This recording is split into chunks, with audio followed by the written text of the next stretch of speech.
അസ്സലാമു അലൈക്കും വറഹ്മത്തുള്ളാഹി വബറകാതുഹു. പിന്നെ ഞാനിപ്പോൾ ഇങ്ങനെ ഒരു വീഡിയോ ചെയ്യാൻ കാരണം ഫേസ്ബുക്കിൽ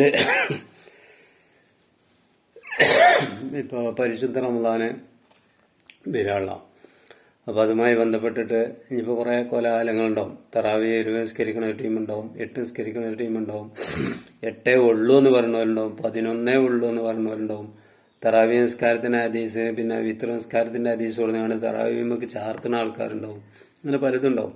അപ്പോൾ ആ കൂട്ടത്തിൽ തന്നെ വേറൊരു കൂട്ടർ പറഞ്ഞിട്ടുണ്ടെന്ന് വെച്ചാൽ തജ്വീദ് അനുസരിച്ച് ഖുർആൻ ഓതാൻ പഠിക്കാന്ന്. ചങ്ങായിമാർക്കൊന്നും വലിയ സുഖമില്ലേ. ഞാനത് ചോദിച്ചപ്പോൾ എന്നോട് എനിക്ക് സുഖമില്ല, എനിക്ക് സുഖമില്ല പറഞ്ഞ ആള്. ഈ തജ്വീദ് അനുസരിച്ച് എവിടെ മൗലവിമാർ ഖുർആൻ ഓതണുള്ളത്? ആരവിടെ തജ്വീദ് അനുസരിച്ച് ഖുർആൻ ഓതണം? വെറുതെ പരീക്ഷയ്ക്ക് മാർക്ക് കിട്ടാനും പിന്നെ ഒരു പുസ്തകം ചെലവാകാനും നടത്തുന്ന ഒരു തട്ടിപ്പ് എന്നാണ് എനിക്ക് തോന്നുന്നത്. അങ്ങനെയാണ്.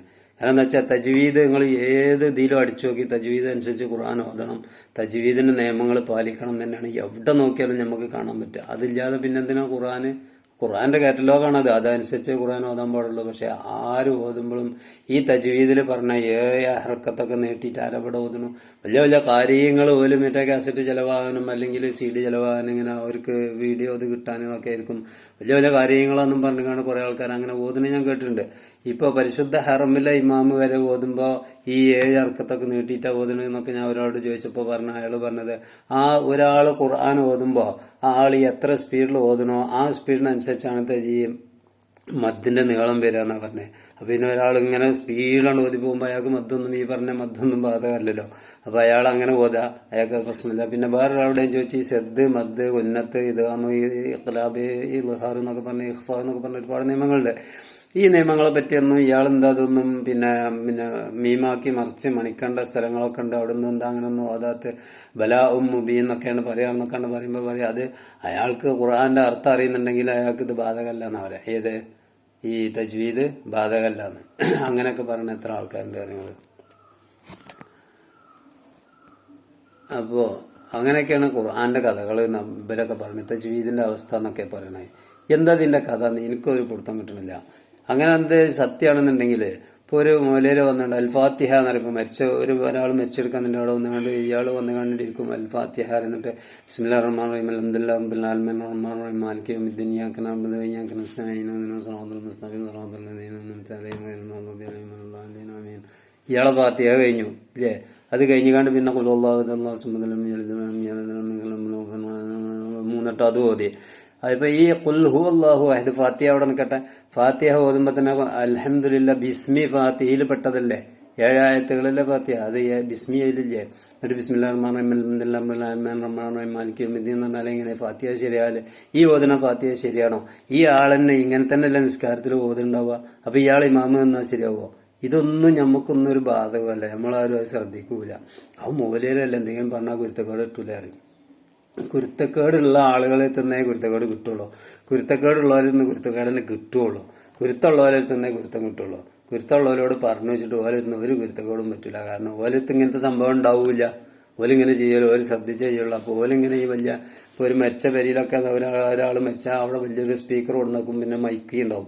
വരുന്നവർക്ക് മൈക്ക് എടുക്കാം, ഓതാ ഇഷ്ടംപോലെ ദ്വാരക്കാം. അതിന് കുറെ ആൾക്കാർ ആമീൻ പറയും ചെയ്യും. അതൊക്കെ സാധാരണ ഉള്ളതാണ്. ഇപ്പം എല്ലായിടത്തും സ്ഥിരമായിട്ട് കണ്ടുകൊണ്ടിരിക്കുന്ന ഒരു സംഭവമാണത്.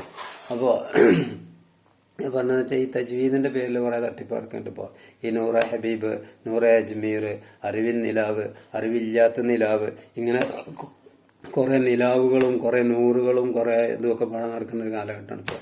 അതൊക്കെ കൊറോണ കൊണ്ട് കിട്ടിയാല് പിന്നെ ചില മൂലന്മാർക്ക് തങ്ങന്മാരുടെ പേരിലൊക്കെ നടക്കുന്ന കുറെ ആൾക്കാരുണ്ടല്ലോ, ഓൽക്കൊക്കെ കിട്ടിയൊരു പിന്നെ വലിയൊരു ഇതാണിത്. ഇപ്പൊ നാള് പറഞ്ഞു ബറാത്തിന് പണ്ടൊക്കെ മൂലന്മാരൊക്കെ പെരീക്ക് വരലുണ്ടായിരുന്നു. ബറാത്തിന് 27 എന്നൊക്കെ പറഞ്ഞു കണ്ട്. ഇപ്പൊ അതിനൊന്നും മൂലന്മാർക്ക് പെരീക്ക് വരണ്ട, വന്നിട്ട് കാര്യമില്ല. കാരണം പെരക്കാരത്ര മൈൻഡ് ചെയ്യുന്നില്ല. കാരണം എന്താ പറയുക, പെരക്കാരൊക്കെ ഒരുവിധം പെരക്കാരും മുഴുവനും മിഷമാരിബിന്റെ അടിയിൽ മരുവിന്റെ ബാങ്കിണ്ട് കൊടുത്താല് ഈ മൊബൈലുണ്ട് തുറന്നൊക്കെ എന്നിട്ട് അതിന്റെ മുന്നിൽ ഇങ്ങനെ കുത്തിറക്കാണ്. അപ്പൊ എന്താ വെച്ചാല് ഏതോ സ്ഥലത്ത് എവിടെയോ ഒരു മൂലയിൽ കുത്തിറങ്ങാണ്ട് ഇങ്ങനെ ദ്വാരക്കണ്ടാവും അള്ളാഹു യാ ലത്തീഫ് അള്ളാഹു യാ ലത്തീഫ് അള്ളാഹു യാ ലത്തീഫ് പറഞ്ഞാണ്ട് ഇങ്ങനെ തല കാട്ടിട്ട് ഭയങ്കര സംഭവിക്കാരം. അപ്പൊ ഈ പെരിയുള്ള പെണ്ണുങ്ങളും കുട്ടികളും അല്ലെങ്കിൽ മാപ്പിളയും പെണ്ണുങ്ങളും അല്ലെങ്കിൽ പെണ്ണുങ്ങളും മാത്രം മാപ്പിള എന്ത് ചെയ്യും? ചില ആണുങ്ങളൊക്കെ ഓല് വേദന അങ്ങടിക്കാണ്ട് പോകാൻ ഇത് സഹിക്കാൻ വെച്ചിട്ട് ഇത് ഉള്ളിടത്തോളം സ്പീഡ് കാണും ഇങ്ങനെ കേൾക്കല്ല. മിക്കവാറും പേരുകളിലൊക്കെ ഇപ്പൊ നമ്മൾ നടന്നിങ്ങനെ പോകുന്നുണ്ടെങ്കിൽ കേൾക്കാൻ പറ്റും മഗ്‌രിബിന്റെ ശേഷം. ശരിക്കും മഗ്‌രിബിന്റെ ശേഷം ഒരു സൂറത്തുൽ വാഖിയ ഓതിക്കൂടെ ചങ്ങന്മാരെ? അപ്പൊ മൊലര് ഓതുണ്ടേ, മൊലര് ഓതുണ്ട്, ഞങ്ങൾ മൊബൈലിൽ കേൾക്കുന്നുണ്ട്. ഈ ഒരു കാലഘട്ടമാണ്. അപ്പൊ ബറാത്തിനൊന്നും ഇപ്പൊ ആരും അങ്ങനെ മൊലമാരെ വിളിച്ചില്ല അതായിരിക്കാൻ. കാരണം ഇവിടെ മൊലര് ഓൾറെഡി ഉണ്ട് നമ്മളെ പേര്. മാത്രമല്ല ഈ യൂട്യൂബിൽ 10-15 ആൾക്കാർ പങ്കെടുക്കുന്നുണ്ട്. അപ്പോൾ വലിയൊരു കൂലി കിട്ടുമല്ലോ. ആയിക്കോട്ടെ എന്നാ കിട്ടിക്കോട്ടെ കിട്ടണവർക്ക്.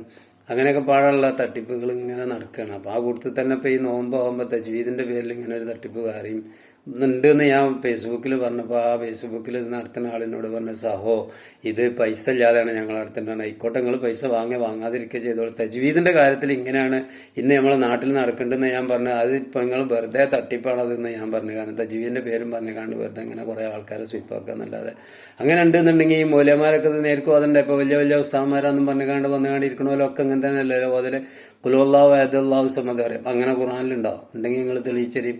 കുലുവല്ലാഹു അഹദല്ലാഹു സമദ് എന്ന് അങ്ങനെ ഓതാൻ പാടുണ്ടോ? പാടുണ്ടെങ്കിൽ നിങ്ങൾ പറയുന്ന ഞാൻ പിന്നെ എന്നെ പഠിപ്പിച്ച ഉസ്താമാരോടൊക്കെ പിന്നെ മാപ്പ് പറയണ്ട അവരൊക്കെ. കാരണം എന്താ വെച്ചാൽ അങ്ങനെ ഓതാൻ പാടില്ല എന്നാണ് എന്നെ പഠിപ്പിച്ചിട്ടുണ്ട്.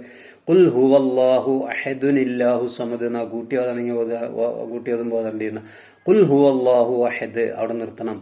അള്ളാഹു സമദ് അവിടെ നിർത്തണം. അങ്ങനെ നിർത്തി ഓതണം എന്നാ. അങ്ങനെ ആരെയും ഓതിണ്ട. ഫാത്തിഹ ഓതുമ്പോൾ ലോദാണ്. ലോദിന്റെ മഖ്റജ് എവിടെ പറഞ്ഞിട്ടുണ്ട്? നാവിന്റെ ഒരു നീളത്തിൽ മേലെ അണപ്പല്ലിനോട് ചേർത്തിട്ടെന്നാ. ചില ആൾക്കാരൊക്കെ ഓതുമ്പോൾ നമുക്ക് കാണാൻ പറ്റും നാവ് വൈരൽ മഹ്ലൂബി എന്നാ പറയാ. നാവ് പുറത്ത് കിട്ടുന്നുണ്ട്. അങ്ങനെ ഒരു മഹ്ലൂബിയാന്ന് പറയുന്നുണ്ടെങ്കിൽ ഫാത്തിഹ ശരിയാവുമോ? ഓന്റെ നിസ്കാരം ശരിയാവുമോ? ഇമാമത്ത് നിന്നാലോ നാട്ടിൽ ജമാഅത്ത് നടക്കുവോ? നടക്കൂലല്ലോ. അപ്പൊ അതുകൊണ്ടാണ് ഞാൻ പറഞ്ഞത് തട്ടിപ്പാണെന്ന്. ഇത് എല്ലാവരും പഠിച്ചത് ശരിയാകുന്നില്ല. പഠിച്ചതനുസരിച്ച് പ്രവർത്തിക്കുന്നുണ്ടെന്ന് എല്ലാവരും നോക്കുക. അല്ലാതെ വെറുതെ ഒരു നോമ്പിന് വരുമ്പോൾ ഞങ്ങൾ തജ്വീദ് ഞങ്ങൾ ഖുർആൻ കണ്ട ആൾക്കാരിന് വരുമ്പോൾ അതിന്റെ പിന്നാലാണ്ട് പായണ്ട. അത് ശരിയാണോ അല്ലേ എന്നുള്ളത് നോക്കിക്കളി. ഇങ്ങനെ മൗലവിമാർ ചെയ്യണുണ്ടോ? മദ്രസയിൽ പഠിപ്പിച്ച അനുസരിച്ചാണോ നമ്മൾ ഉസ്താദന്മാരൊക്കെ ചെയ്യണമെന്നുള്ളതൊക്കെ ഒന്ന് നോക്കുക. അതൊക്കെ നാട്ടുകാർക്ക് നല്ലതാണ്.